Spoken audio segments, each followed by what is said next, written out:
रोशनी का खजाना कहानी एक खूबसूरत गांव नूराबाद से शुरू होती है, जहां हर सुबह पक्षी चहचहाते, बच्चे खेलते और चाचा फहद अपनी वर्कशॉप में आविष्कार करते। हसन और मरियम रोज उनके पास आकर मदद करते, लेकिन अक्सर उनकी शरारत से मशीनें उल्टी चलने लगती। एक दिन चाचा फहद ने कहा, मैं एक ऐसी मशीन बना रहा हूं जो अंधेरे में रोशनी फैलाएगी, रोशनी का खजाना। इसी दौरान जंगल के गहरे हिस्से में झूलक जादूगर ने यह खबर सुनी, अगर वह खजाना पूरा हुआ तो मेरी तारीकी खत्म हो जाएगी। उसने अज़्म किया कि खजाना चुरा लेगा। एक रात आसमान पर काले बादल छा गए, हवा चीखने लगी और वर्कशॉप में धमाका हुआ। जब सुबह सूरज निकला तो गांव में अंधेरा था, दीपक बुझे हुए, फूल मुरझाए और चाचा फहद गायब। हसन को चाचा की मेज पर एक पर्ची मिली, खजाना अभी नामुकम्मल है, इसे हासिल करने के लिए 5 चाबियां दरकार हैं जो जंगल के मुख्तलिफ हिस्सों में छिपी हैं। मरियम बोली, हम इन चाबियों को ढूंढेंगे और चाचा को वापस लाएंगे।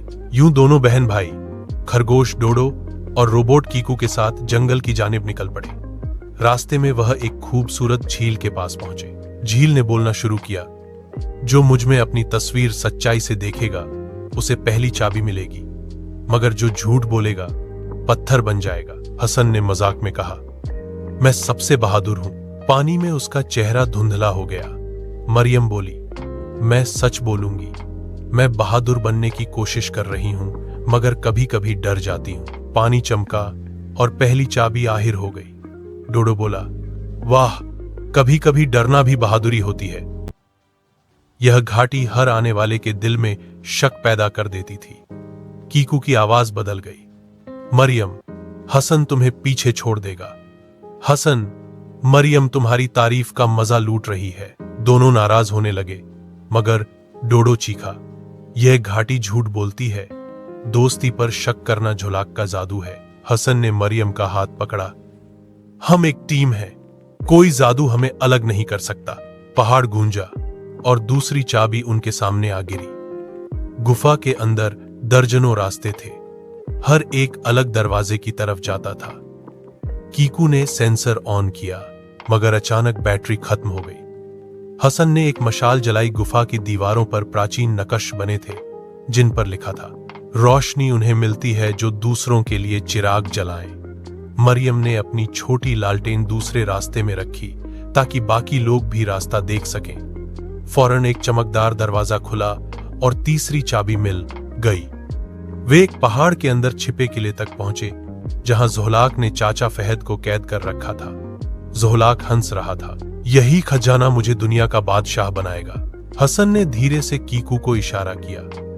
कीकू ने ज़ोहलाक के पीछे जाकर उसकी जादुई छड़ी का बटन दबा दिया। छड़ी उल्टी चलने लगी। अब ज़ोहलाक का जादू खुद उसके खिलाफ हो गया। मरियम ने 5 चाबियां खजाने वाले खाने में डाल दी। खजाना खुला और एक चमकदार ऊर्जा ने किले को रोशनी से भर दिया। झुलाक चीख कर बोला, यह रोशनी मेरी नहीं, तुम्हारी है, और गायब हो गया। गांव वापस आया। चाचा फहद आजाद हुए, फूल खिलने लगे और गांव वाले खुशी से झूम उठे। चाचा फहद ने कहा, यह खजाना किसी एक के लिए नहीं, सबके लिए है। यह ज्ञान, हिम्मत और नेकी की रोशनी है। डोडो हंसते हुए बोला, अगली बार अगर कोई जादूगर आया तो मैं उसे गाजर खिलाकर दोस्ती कर लूंगा। सब हंस पड़े। पाठ, सच बोलने वाला कभी नहीं हारता।